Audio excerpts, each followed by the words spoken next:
Assalamualaikum warahmatullahi wabarakatuh. Perkenalkan, nama saya Fitri Aisyah dengan NPM 2313053202. Di sini saya akan mensimulasikan proses pembelajaran pada mata pelajaran IPAS kelas 5 SD yang membahas tentang bab 7 dan topik A. Halo anak-anak, gimana nih kabarnya hari ini? Sehat? Alhamdulillah, semuanya sehat ya.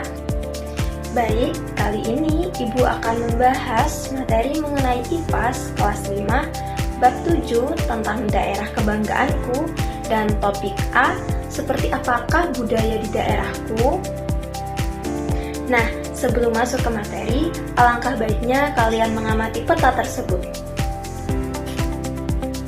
Tahukah kalian, Indonesia memiliki wilayah seluas 7,81 juta kilometer persegi yang terbentang dari Sabang sampai Merauke. Indonesia juga memiliki 1.340 suku yang tersebar di 38 provinsi lengkap dengan keragaman budayanya. Nah, setelah mengamati peta tersebut, Ibu ingin bertanya nih kepada kalian. Dari peta tersebut, dapatkah kalian menunjukkan di mana tempat tinggal kalian? Oke, dapatkah kalian menyebutkan budaya yang ada di daerah kalian? Nah, apakah setiap daerah memiliki kebudayaan yang sama? Tentu tidak ya teman-teman.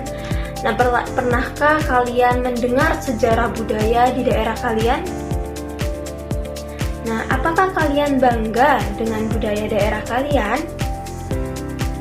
Oke, sebagai warga Indonesia, sebagai penduduk Indonesia, kita wajib bangga ya dengan daerah tempat tinggal kita. Oke, sebelum kita masuk ke materi, Ibu akan menjelaskan apa sih tujuan pembelajaran kita kali ini.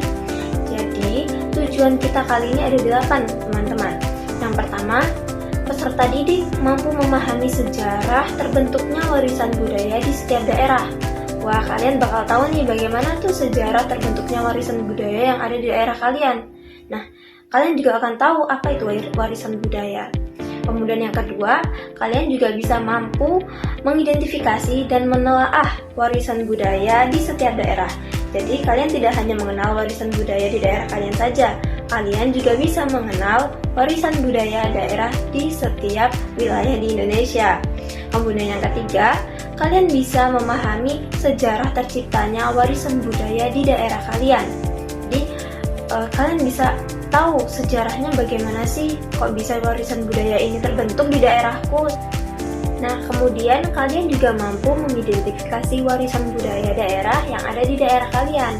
Kemudian yang kelima, peserta didik mampu mengidentifikasi jenis-jenis warisan budaya. Wah, ternyata warisan budaya itu ada jenisnya, teman-teman. Kemudian yang keenam, kalian bisa memahami materi akulturasi budaya. Kira-kira apa ya yang dimaksud dengan akulturasi budaya? Nah, nanti kalian akan mengetahuinya. Kemudian yang ketujuh, kalian mampu menganalisis apakah terjadi akulturasi budaya di daerah tempat tinggal kalian. Kemudian yang kedelapan, kalian mampu memahami pentingnya melestarikan warisan budaya. Jauh sebelum bangsa asing datang ke Nusantara, masyarakat Nusantara sudah saling berinteraksi antar kerajaan di Nusantara. Nah, kedatangan bangsa asing ini seperti pedagang dari Tionghoa, Arab, India, Portugis, Inggris, dan Belanda ini menyebabkan masuknya budaya yang mereka bawa dari asal mereka. Jadi, budaya-budaya tersebut lambat laun diterima oleh masyarakat lokal dan mempengaruhi budaya lokal, sehingga membentuk budaya yang baru yang merupakan percampuran dari keduanya. Nah, inilah yang dinamakan dengan akulturasi. Jadi, akulturasi itu adalah percampuran dua kebudayaan atau lebih yang saling bertemu dan saling mempengaruhi. Oke, sekarang kita memasuki ke segmen Mari Mencermati. Ibu sudah membagikan kepada kalian mengenai teks literasi, silahkan dibaca, kemudian ditelaah. Kemudian sebutkan pendapat kalian menurut kalian apa sebab dan akibat terjadinya akulturasi budaya?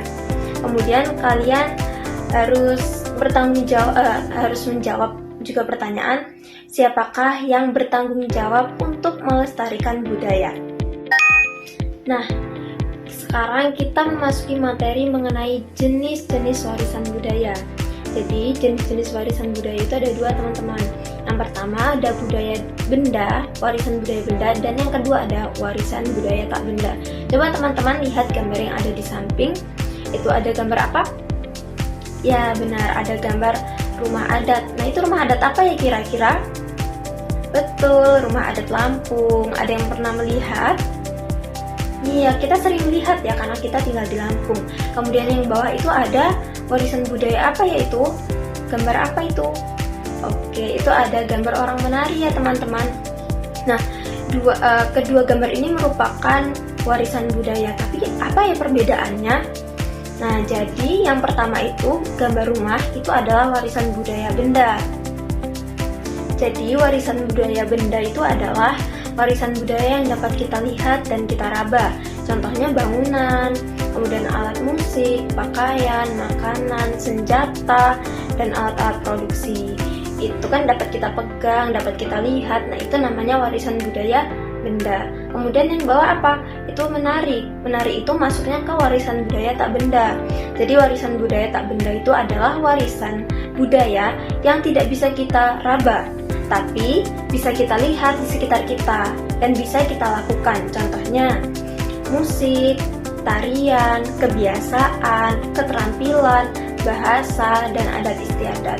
Itu memang tidak bisa kita raba, tidak bisa kita pegang, namun bisa kita lihat, kita rasakan, dan kita lakukan, dan bisa kita dengar, seperti itu.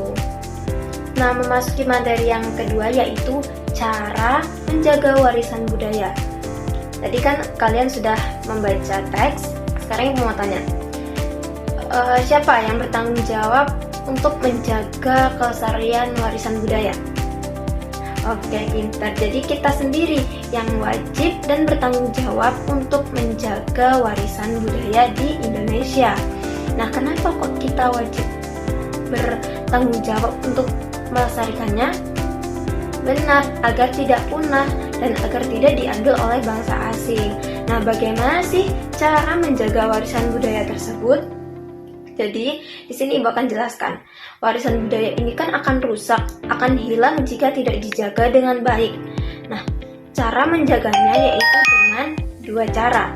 Yang pertama dengan pemugaran. Nah, pemugaran itu apa sih, Bu?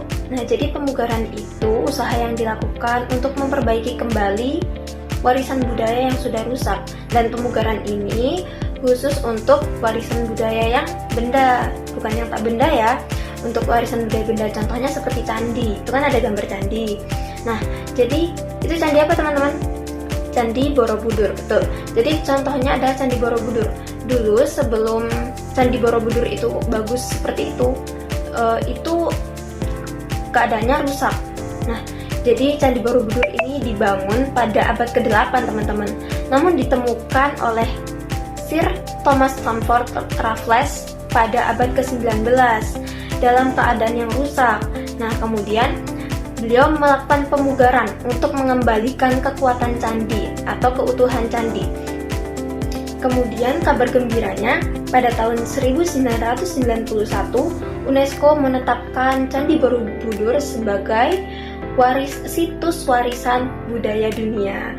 Wah, bangga ya kita sebagai warga Indonesia, sebagai penduduk Indonesia kita wajib bangga karena salah satu warisan budaya kita diakui oleh dunia. Nah, cara yang kedua yaitu dengan mempelajari warisan budaya. Kalau mempelajari warisan budaya ini, orientasinya ke warisan budaya tak benda ya teman-teman, karena dia bentuknya tidak bisa kita raba.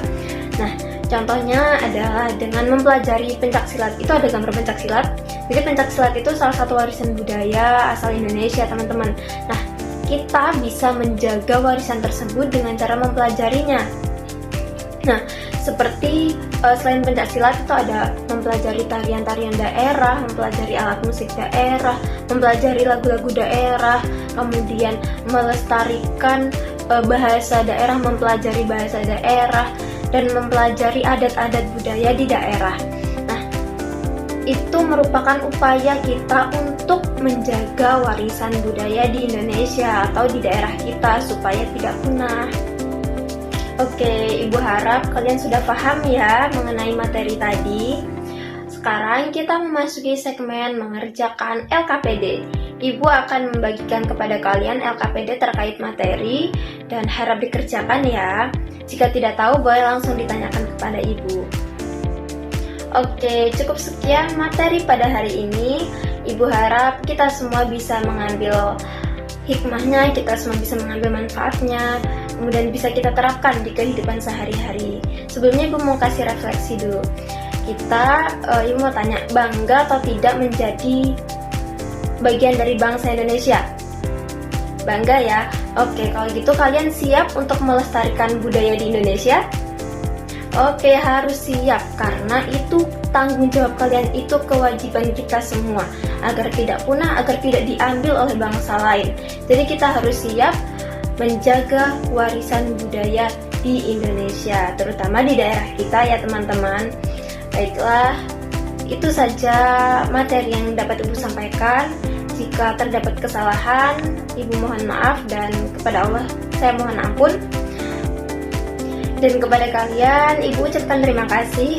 Wassalamualaikum warahmatullahi wabarakatuh.